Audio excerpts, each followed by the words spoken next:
오늘 보실 말씀 누가복음 11장 37절부터 44절까지 말씀입니다. 누가복음 11장 37절부터 44절까지 말씀 한 절씩 교독하겠습니다. 예수께서 말씀하실 때에 한 바리새인이 자기와 함께 점심 잡수시기를 청함으로 들어가 앉으셨더니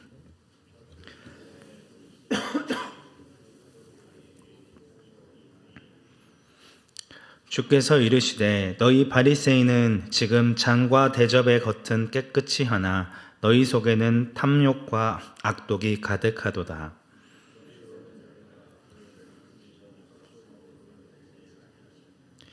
그러나 그 안에 있는 것으로 구제하라. 그리하면 모든 것이 너희에게 깨끗하리라.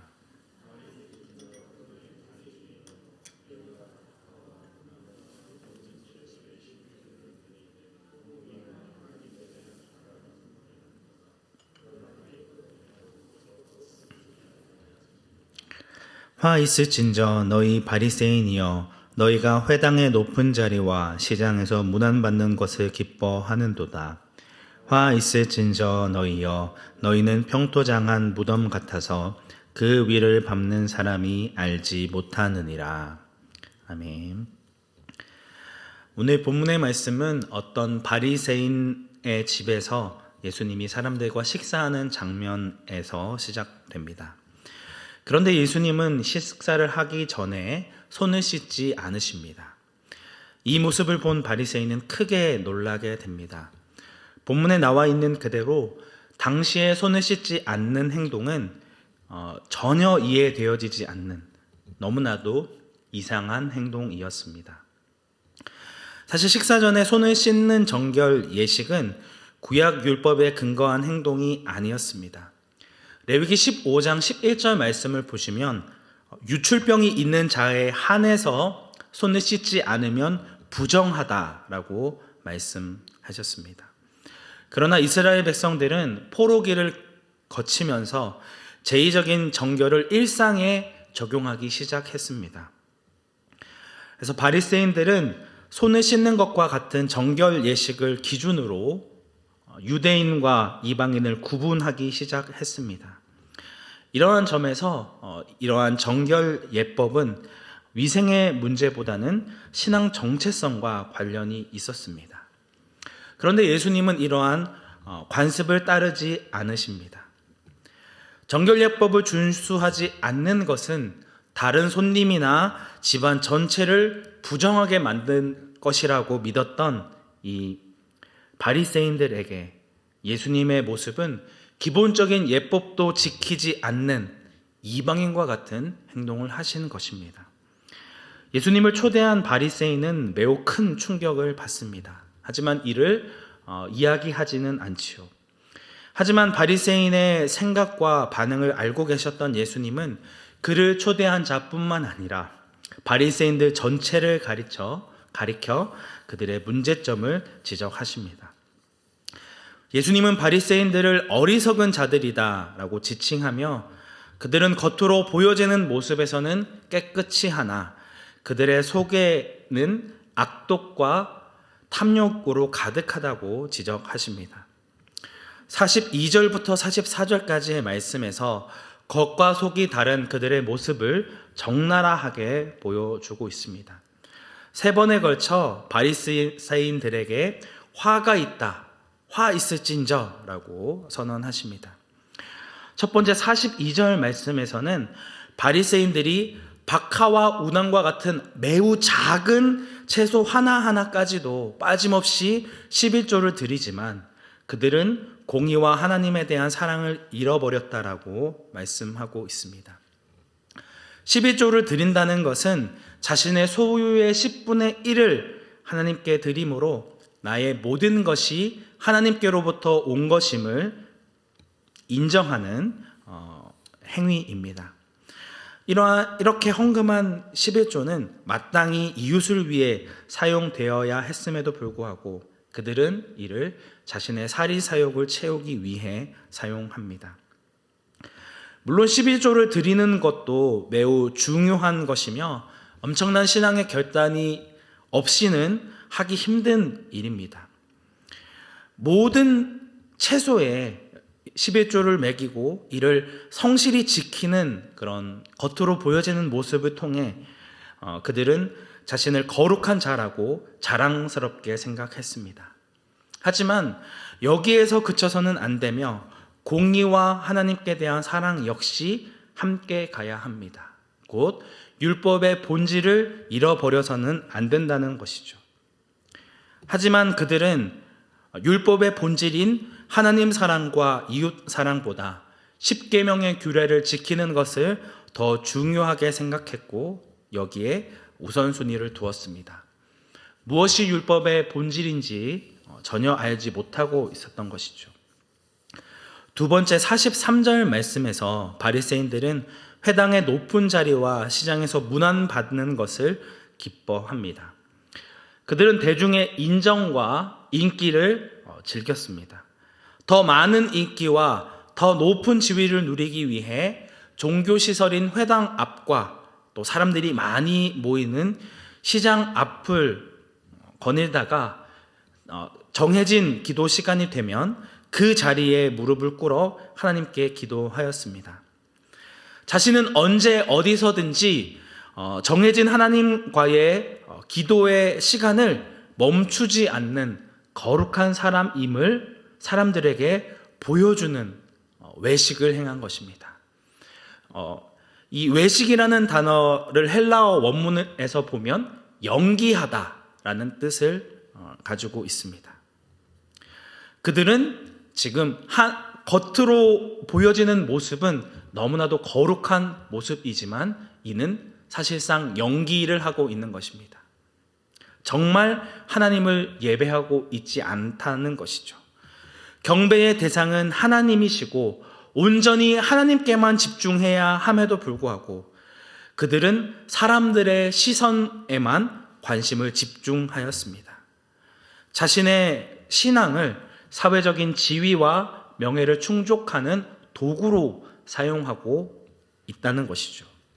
세 번째 44절 말씀에서 바리새인들은 평토장한 무덤과 같아서 무덤 위를 밟는 사람은 부정한 무덤 위에 있다는 사실을 알지 못하게 합니다. 바리새인의 내면은 누구보다 탐욕과 악독으로 부정해져 있는 상황 가운데 있습니다. 겉으로는 품격 있게 거룩한 척 단장했지만 속은 죽은 자들의 뼈가 가득한 그런 무덤과도 같은 악취를 풍기고 있습니다. 그런데 문제는 이 평토장한 무덤은 표시가 없어서 지나가는 사람이 그 무덤을 밟고도 무덤인지 알지 못한다는 데 있습니다. 이는 바리새인들의 속이 부정결하다는 것을 모르고 그들과 함께 있고 그들의 가르침대로 행한다면 그들 역시도 부정해진다는 것을 의미하고 있습니다. 소경이 소경을 인도하는 말도 안 되는 행동을 하고 있다는 것이죠. 이와 같이 바리새인들은 율법의 문자적인 의미는 붙들고 그것을 하나하나 지키고자 하였지만 그 율법의 본질, 율법의 정신은 잃어버렸습니다. 문자적으로 지키는 데는 남다른 열심을 보았지만 정작 그 율법이 기록되어진 정신과 의도인 공의와 하나님께 대한 사랑은 버린 것입니다. 11조를 강조하면서도 이웃을 위해 그것을 사용하지 않았고 회당의 높은 자리와 시장에서 문안받는 것을 좋아했지만 겸손하게 이웃을 사랑하지 않았습니다.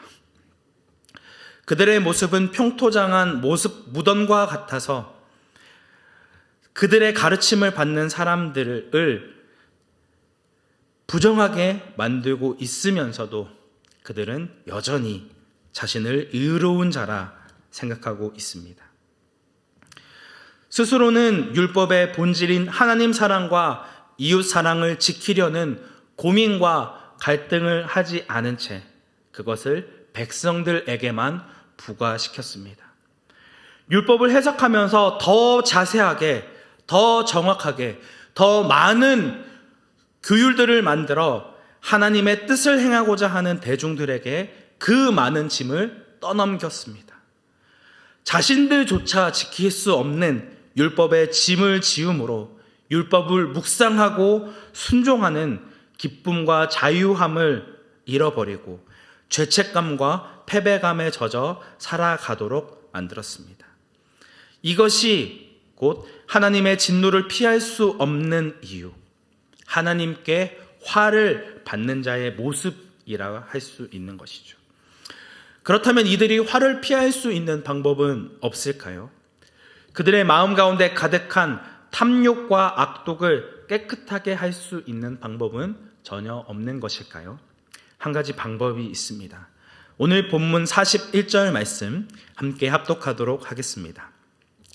그러나 그 안에 있는 것으로 구제하라. 그리하면 모든 것이 너희에게 깨끗하리라.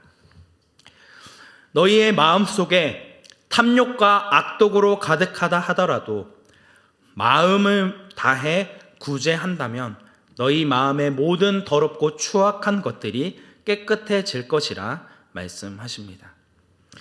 구제의 본질이 무엇입니까? 내가 소유하고 있는 것을 이웃과 같이 나누는 것입니다. 나와 내 가족만을 위해 재물을 쌓아두고 축적하는 것이 아니라 이웃과 나누어 쓰라는 것입니다. 예수님은 우리에게 적극적으로 재물을 쌓아두라 말씀하셨습니다. 다만 그 대상이 이 땅에서가 아니라 하늘의 재물을 쌓아두라 말씀하셨습니다. 누가복음 12장 33절 말씀에서는 너희 소유를 팔아 구제하여 낡아지지 아니하는 배낭을 만들라. 곧 하늘에 둔 바 다함이 없는 보물이니 거기는 도둑도 가까이 하는 일이 없고 좀도 먹을 일이 없느니라고 말씀하고 있습니다. 우리의 소유를 팔아 구제하는 곳이 바로 하늘의 보물을 쌓는 것이라고 말씀하고 있는 것이죠. 사도 요한 역시 요한일서 3장 17절과 18절 말씀에서 누가 이 세상의 재물을 가지고 형제의 궁핍함을 보고도 도와줄 마음을 닫으면 하나님의 사랑이 어찌 그 속에 거하겠느냐. 자녀들아, 우리가 말과 혀로만 사랑하지 말고 행함과 진실함으로 하자라고 말씀하고 있습니다. 말로만 사랑한다고 이야기하는 것이 아니라 내가 가지고 소유하고 있는 재물을 가지고 궁핍한 상황 가운데 처해 있는 자를 실제로 도와야 한다는 것입니다. 오늘 우리는 어떠한 삶을 살고 있습니까? 겉으로 보기에는 사람들에게 인정받을 만한 거룩한 삶의 모습을 보이고 있지만 실제 마음 가운데는 탐욕과 악독이 가득하여 여전히 율법의 본질과는 상관없이 나와 내 가족만을 위해 살아가고 계십니까? 아니면 겉으로 보여지는 모습과 속에 있는 마음이 나누어지지 않고 겸손하게 율법의 본질인 하나님 사랑과 이웃 사랑을 행하기에 힘쓰고 애쓰고 계십니까? 앞선 누가복음 10장 25절부터 37절까지의 말씀에 등장하는 율법 교사는 어떻게 율법을 얻을 수 있는지, 율법에 기록된 참된 본질이 무엇인지 정확하게 알고 있었습니다. 내 마음을 다하며 목숨을 다하며 힘을 다하며 뜻을 다하여 주 너의 하나님을 사랑하고 또한 내 이웃을 내 자신과 같이 사랑하라. 이 답변을 한 율법 교사를 향해 예수님께서는 내 대답이 옳도다, 이를 행하라. 그러면 살리라고 말씀하시죠. 이어서 그러면 내 이웃이 누구니까? 라고 묻는 율법 교사의 질문에 선한 사마리아인의 비유를 드시며 제사장과 레위인은 강도 만난 자를 피하여 지나가지만 너희들이 벌레만도 못한 존재로 여기는 사마리아인은 그를 불쌍히 여겨 자신이 타던 짐승도 내어주고 자신의 재물도 내어주고 자신의 시간도 내어주었다고 말씀합니다. 그리고 가서 너도 이와 같이 하라고 말씀하시죠. 지식적으로 율법의 말씀을 알고 가르치는 것보다 더 중요한 것은 그 알고 있는 말씀에 순종하여 행하는 실천이 더 중요하다는 것을 말씀해 주고 있습니다. 사실상 오늘 본문에서 바리새인들의 위선을 드러내기 전에 이미 경고의 말씀을 하신 것이죠. 너는 말로만 이웃을 사랑하라 전하는 것이 아니라